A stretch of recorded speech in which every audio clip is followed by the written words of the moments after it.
Olá, turma, bom dia. Tudo bem com vocês? Espero que sim, tá? Hoje a nossa aula de história, nós iremos falar sobre a formação do povo brasileiro. Convido vocês a acompanhar no livro da página 49 a 51. Então vocês irão conhecer como se deu a formação do povo brasileiro. O Brasil tem um território imenso e por isso existe tantas diferenças entre as pessoas que vivem aqui. Conhecer os diversos grupos étnicos, ou seja, as pessoas que têm uma cultura em comum, é fundamental para conhecer o Brasil. Ou seja, para nós conhecermos o nosso país, nosso Brasil, também temos que conhecer os diversos grupos étnicos. A formação do povo brasileiro contou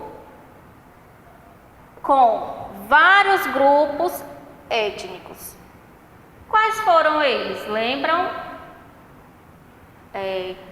Os africanos, os indígenas, os europeus, árabes, asiáticos e muitos outros.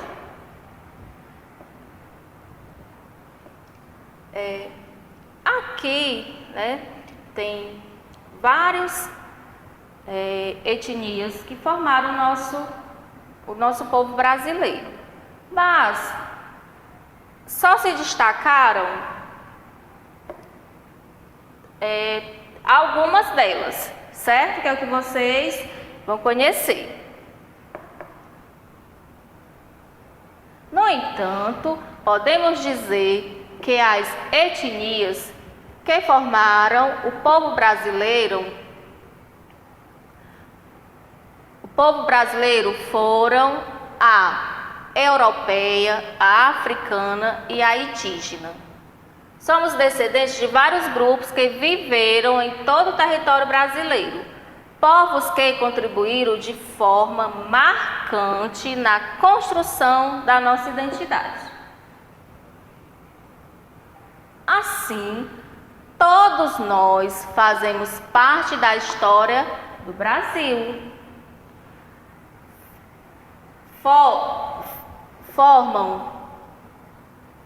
Foram três as matrizes, ou seja, aquelas que estiveram em maior quantidade em nossa formação, que é o que vocês vão conhecer, essas três, o branco, indígenas, nativos e os negros africanos. Então, essas três aqui foram as que se destacaram na nossa formação.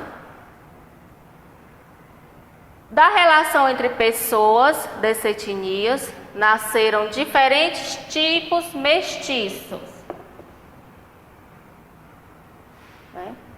Então, da relação entre esses povos, negros, indígenas, brancos, surgiram, o branco mais o índio, mais o indígena, surgiu, o mestiço, que é ou mameluco ou caboclo.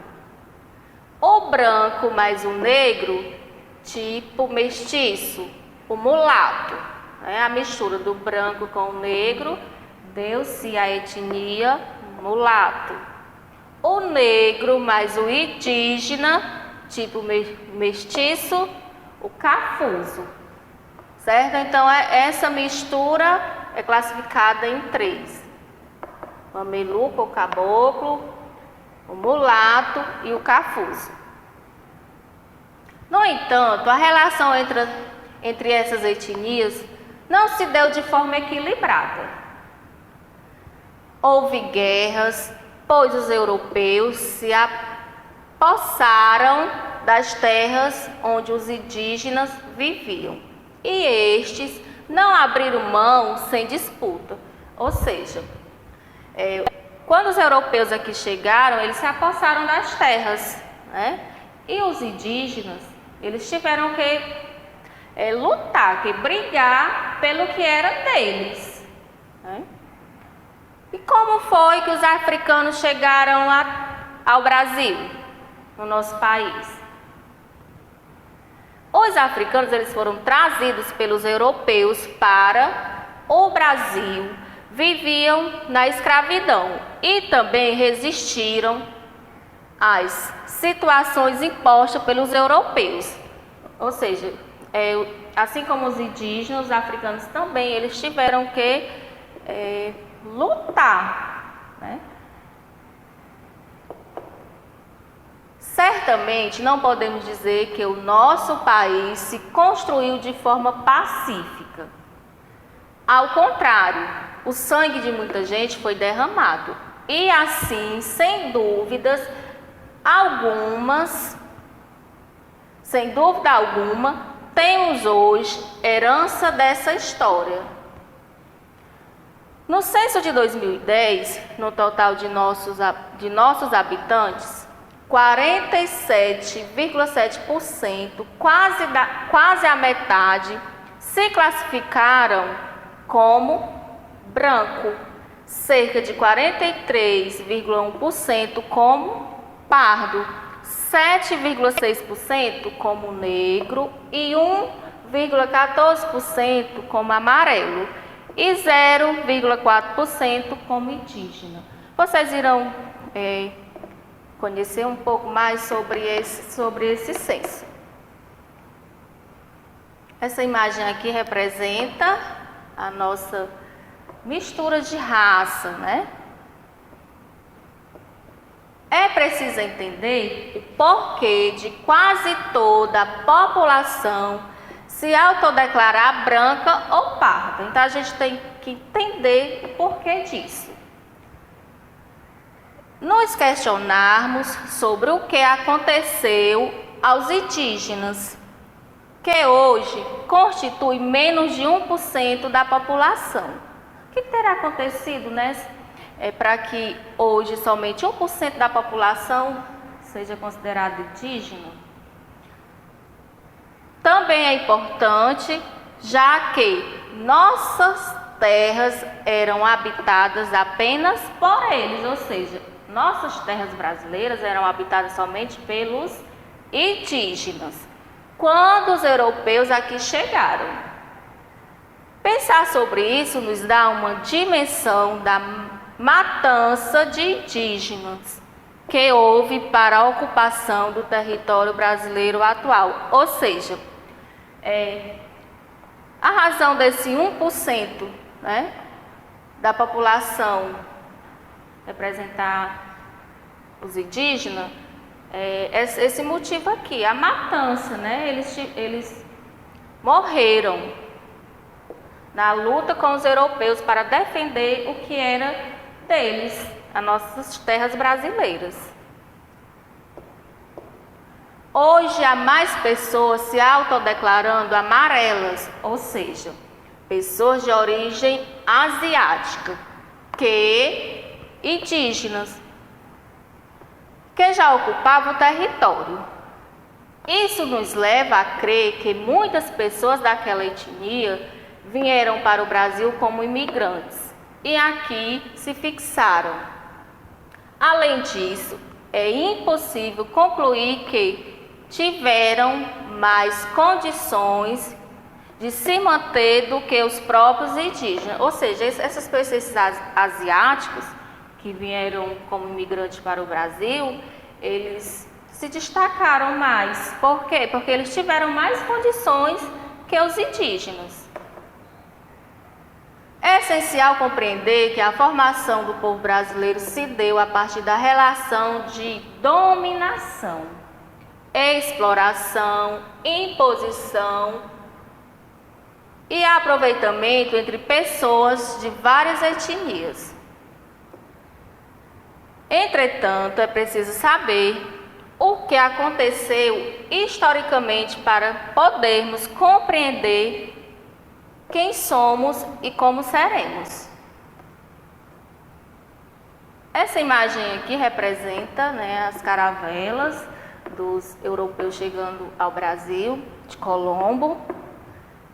Essa segunda imagem aqui representa uma aldeia indígena. E mesmo sabendo que atualmente há poucas pessoas não mestiças, pelo menos no Brasil, há leis vigentes cuja fundação é difundir diferenças históricas da relação entre a etnia e matrizes. A nossa agenda, atividade de casa e a atividade. Vou explicar um pouquinho. Na página 52, na questão de número 1, escreva o nome dos grupos étnicos que formaram o povo brasileiro. Você vai assistir ao vídeo, ler os slides e acompanhar também no livro de vocês, tá? Lembram quais foram elas? Africana, europeus, indígenas e outros mais. 2. Leia e escreva a resposta a cada uma das perguntas. Letra A. Sua família é descendente de qual grupo étnico? São questões pessoais, onde vocês terão que resolver com auxílio dos seus familiares, de seus pais, certo? Quais são as suas características físicas? Quais as características físicas que você herdou desse grupo étnico? 6. Suas características físicas se aproximam das características de qual etnia? 3. Observe as imagens a seguir e escreva o nome do provável grupo étnico ao qual pertencem essas pessoas. Beijos e até a próxima! Bom dia, turma! Nossa aula hoje é de Geografia. Em Geografia, nós iremos fazer uma breve revisão do que a gente estudou na aula passada. Na aula passada, a gente falou sobre o Brasil e a América do Sul. A gente viu que o Brasil está localizado na América do Sul e que todos os países que compõem a América do Sul fazem fronteiras com ele. A gente também falou sobre o Brasil político, que o Brasil está dividido no planeta em países, estados, capitais e cidades. Divisão política do Brasil. Esse mapa aqui é o mapa político do Brasil. O Brasil ele está dividido em 26 estados e um Distrito Federal. O nome oficial do nosso país é República Federativa do Brasil e tem como sigla o F. Sua capital é Brasília, que também é a sede do governo. Agenda. Geografia, página 31 e 32. Beijos e até a próxima.